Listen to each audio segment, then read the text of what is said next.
오늘 이 시간에는 마태복음 강의 201번째 시간입니다. 마태복음 강의 201번째 시간, 이 사람들이 인자를 누구라 하느냐라는 제목으로 우리가 함께 말씀을 나누고 또 은혜를 나누고자 합니다. 오늘 본문을 보시면은 이렇게 시작합니다. 예수께서 빌립보 가이사랴 지방에 이르러 제자들에게 물어 이르시되 사람들이 인자를 누구라 하느냐. 이 예수님이라는 존재에 대해서요, 세상이 어떻게 생각하는지 지금 제자들에게 물으시는 거죠. 지금 말로 하면은 민심을 청취하는 시간이에요. 제자들의 대답을 들으시고 제자들에게 물으시고 또 그 베드로의 믿음도 칭찬하시는 게 오늘 본문의 내용입니다. 그렇게 제자들과 대화를 하시고 당신이 그리스도인 것을 아무에게도 알리지 말라고 말씀을 하십니다. 예수님이 왜 그러셨을까요? 아직은 이 예수님의 때가 이르지 않았기 때문입니다. 여러분, 예수님께서 이 세상에 왜 오셨어요? 세상에 오신 이유가 뭐죠? 예수님은 이 땅에 죽으려고 오셨죠. 고난을 당하고 멸시를 당하고 십자가를 지시고 손과 발에 못이 박히고 창에 찔려 가시면류관을 쓰고 죽으려고 이 땅 가운데 오셨어요. 이 모든 일이 우리의 구원을 위한 대속의 과정입니다. 십자가에 달려 죽으시는 것도 고난을 당하시는 것도 모두가 이 예수님이 정하신 예수님의 시간, 그때 예수님의 때에 이루어졌다라는 것입니다. 아직은 예수님께서 죽으실 때가 아니에요. 십자가에서 죽으실 때가 아니니까 제자들에게 이 일을 비밀로 하라고 말씀하신 거죠. 여러분, 우리가 지금 예배하는 이 시간은 어떤 때입니까? 어떤 때일까요? 지금은 은혜 받을 때죠. 오늘도 말씀을 통해서요, 우리에게 말씀하시는 주님의 음성을 듣고 그 음성에 즉각적인 순종으로 반응하는 저와 여러분 되기를 바랍니다.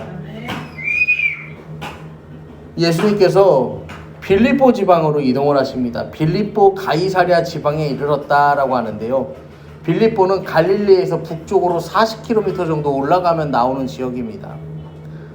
여기에는요, 우리가 잘 아는 한 산이 있는데 이 헬몬산이라는 산이 있어요.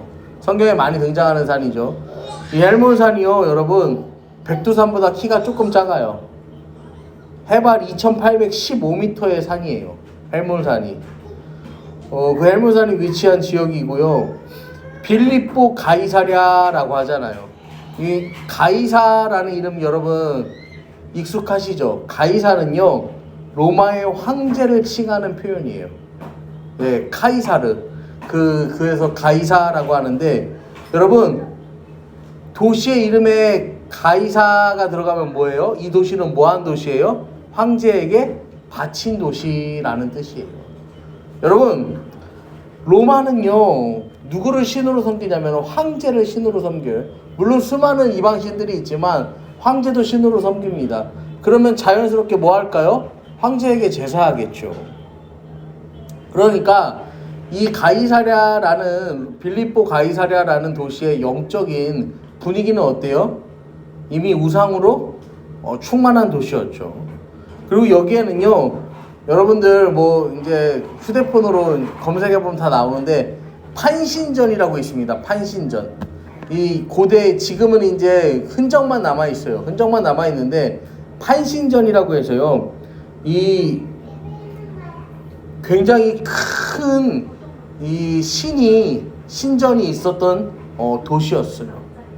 여러분, 이 신전이 어떻게 생겼냐면은, 제가 이걸 사진을 준비한다고 하다가 못했는데, 이 절벽이 이렇게 있다고 생각을 하면은 이 그 바위 벽을요 뚫어가지고 뭘 만든 거예요? 신전을 다 만들어낸 거야. 그리고 그 신전 위에는 또 이 굳건하게요, 이 땅이요 이렇게 촥촥촥 이렇게 펼쳐져 있는, 굉장히 실제로 보면은 아주 크고 웅장한 그런 모습을 지닌 신전입니다. 여러분, 황제의 이름이 걸린 도시잖아요. 이 도시는 물질이 넘쳐납니다. 이 도시는 우상도 넘쳐나고요.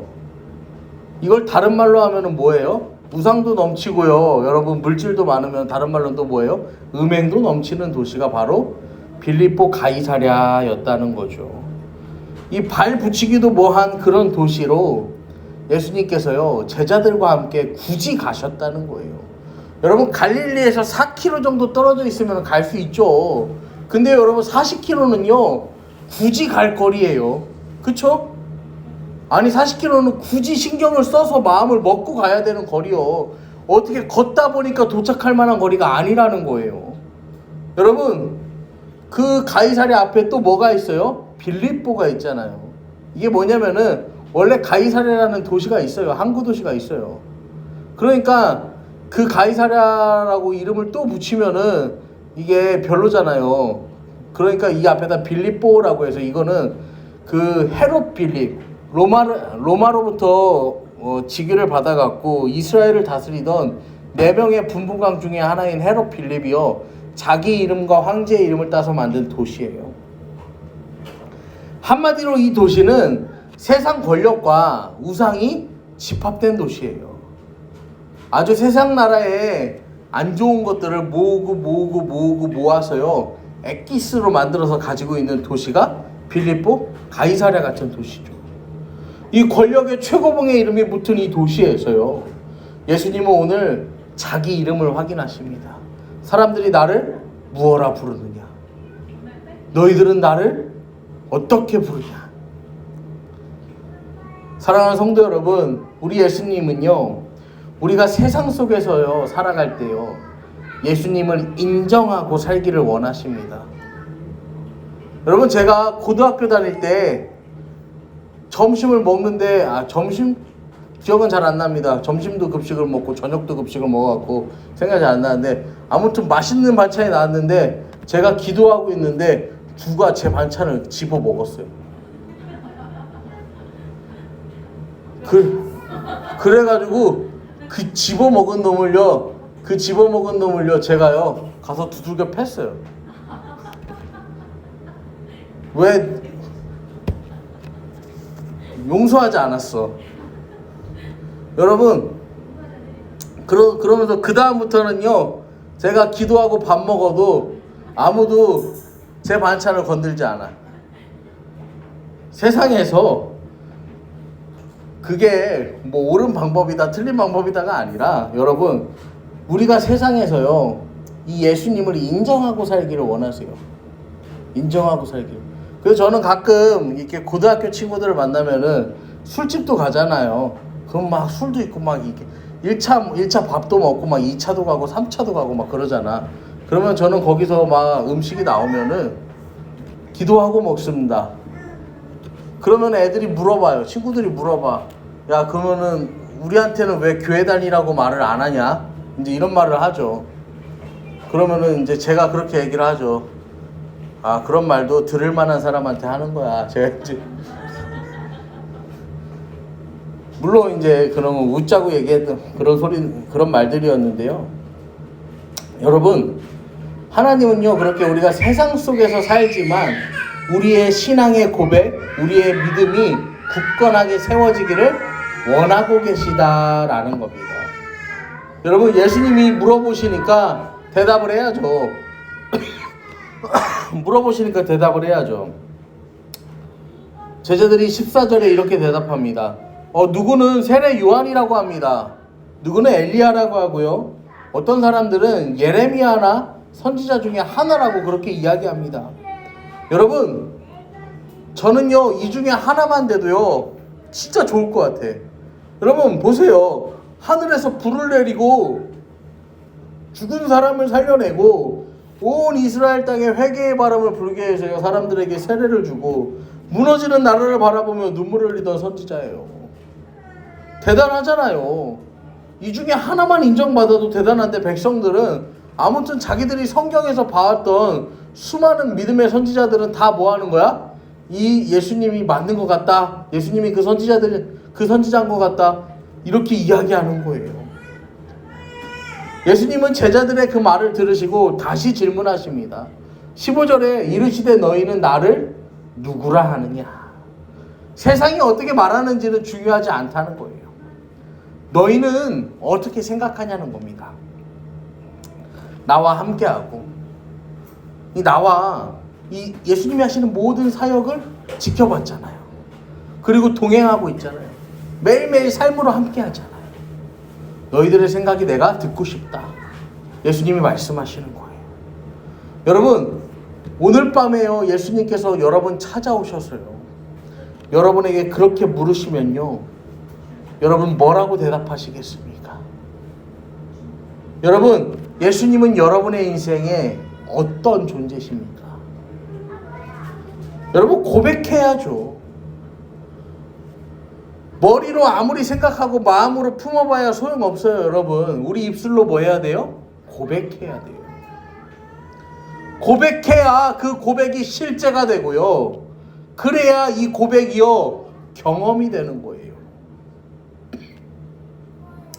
16절에 베드로가 이렇게 고백합니다.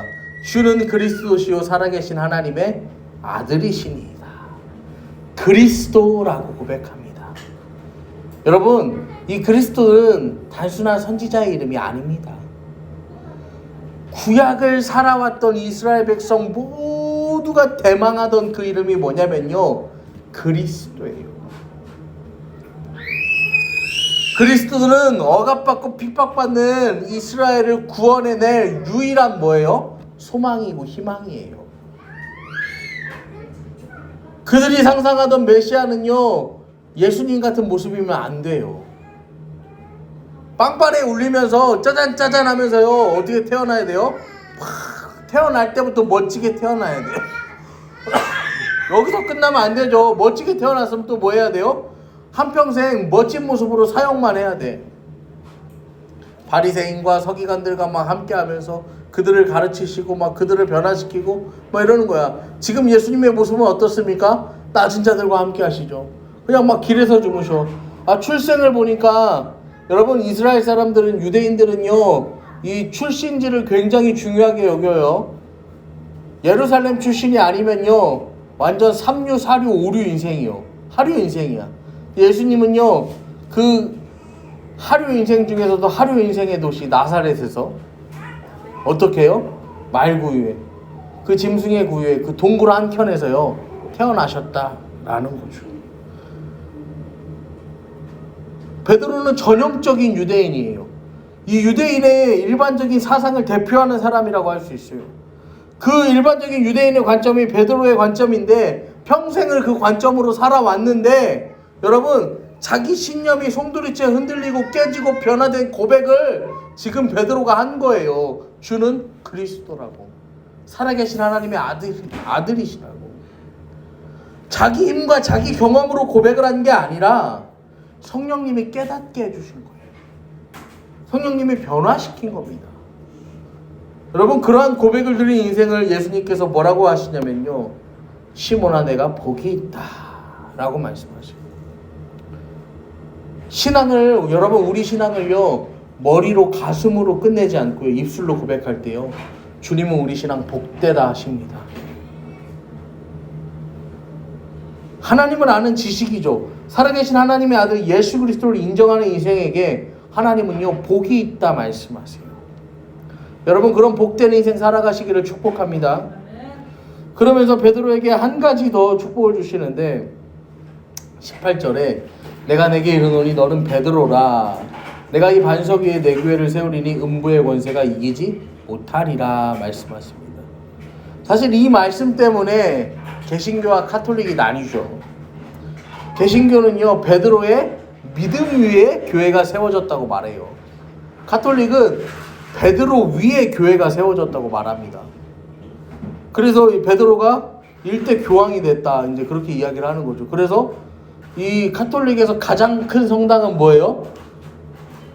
그 바티칸 가면은 성 베드로 성당이 제일 큽니다. 그리고 그거보다 더 큰 성당은 만들 수 없습니다. 예. 그래서 베드로의 문도 있어요. 가면 베드로의 문도 있는데 이 문은 1년에 한 번만 열립니다. 대속죄일에. 그래서 그 문으로 이렇게 드나들면 뭐 하는 거야? 죄가 씻겨진다고 믿는 거죠. 제가 그 베드로 성당에 갔을 때도 한 3시간, 4시간을 기다려서 갔는데 그 문이 열리는 날에는 전날 밤부터 사람들이 와서요. 밤새도록 줄 서서 기다린대. 여러분, 이 사복음서에서 교회라는 단어가 3번 나오는데요. 오늘 첫 번째 등장합니다. 예수님이 베드로 위에 세우신다 약속하신 게 교회, 에클레시아예요. 헬라 에클레시아는 세상에서 불러냈다라는 의미가 있습니다. 교회는요, 큰 교회든 작은 교회든지 간에요, 하나님께서 세상에서 불러낸 교회예요. 구별되었다는 거예요. 하나님이 교회의 주인이 되시고요, 예수님이 교회의 머리가 되시는 그곳이 바로 교회다라는 거예요. 이 교회를요, 음부의 권세가 흔들지 못한다 말씀하세요. 여기서 말하는 음부는요, 지옥과는 좀 다른 개념인데요.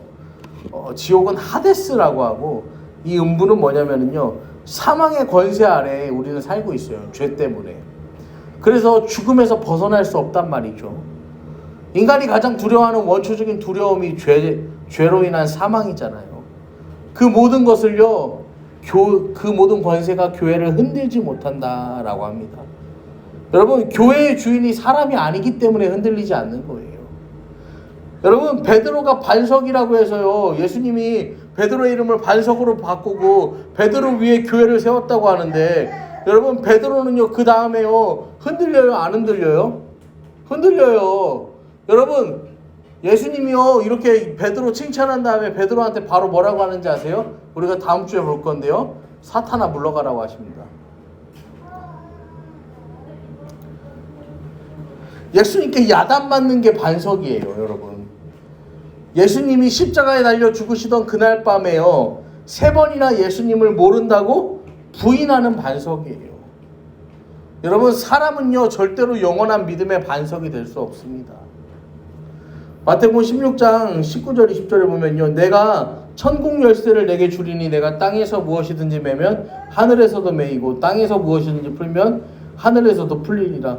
베드로한테요, 또 뭘 말씀하시는 거예요? 천국 열쇠를 약속하세요. 여러분, 이거 교회에 주신 약속이에요. 천국 열쇠. 사사기에서도요, 이사야 말씀에도요, 그가 열면 닫을 자가 없고 닫으면 열 자가 없다는 말씀이 있습니다. 메시아에게 허락된 그 열쇠를요, 메시아 대신 예수 그리스도를 믿음으로 고백한 베드로에게요, 예수님이 주셨다라는 거예요.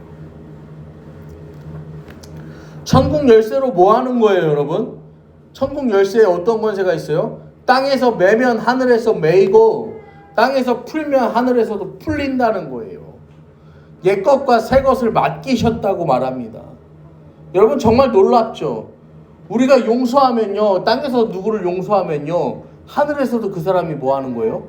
용서되는 거예요. 우리가 누구를 사랑하면요, 땅에서 사랑하면요, 하늘에서도 사랑하는 거예요. 우리가 이 땅에서 구하면요, 하늘에서요, 이 기도 응답의 역사가요, 이루어진다는 거예요. 여러분, 정말 놀라운 것에 그 특권이지 않습니까? 여러분, 이게요, 어디에 있어요? 교회에 있어요. 여러분, 그런데요, 교회는 이 건물이 아니에요. 여러분, 누가 교회예요? 우리가 교회예요. 우리가. 그러면 이 놀라운 권세와 약속이요, 누구에게 있는 거예요? 우리에게 있는 거예요. 우리를 통해서요, 사랑이 전해지는 거고요. 우리를 통해서 평화가 전해지고, 우리를 통해서요, 묶인 것을 푸는 권세가요, 임하게 된다라는 것입니다. 여러분, 예수님은요, 십자가에 달려 죽으실 때요, 저 로마의 군인들을 향하여서요, 저 군인들의 죄를 용서해달라고 기도하십니다. 스데반 집사님도요, 자기가 돌에 맞아 죽는 그 가운데요, 이 돌을 던지는 이 유대인들을요, 용서해달라고 기도하세요. 여러분, 천국의 열쇠를 가진 성도는요, 여러분, 특별히요, 제가 말씀드렸죠. 뭐 사랑, 용서 다 말씀드렸는데요. 이 천국의 열쇠를 가진 성도는요, 묶는 사람이 아니에요. 묶는 믿음이 아니라 푸는 믿음입니다. 여러분, 여러분의 관계를 위해서 기도하시기를 바랍니다. 여러분 가정을 위해서 여러분 기도하세요. 여러분의 일터를 위해서 기도하세요. 세상이 아무리 미워해도요, 여러분 천국의 열쇠를 가진 여러분이 기도하실 때 하늘에서도 매시고 푸시는 하나님의 능력이 이 땅 가운데 임하게 될 줄로 믿으시기를 간절히 축원합니다. 아멘.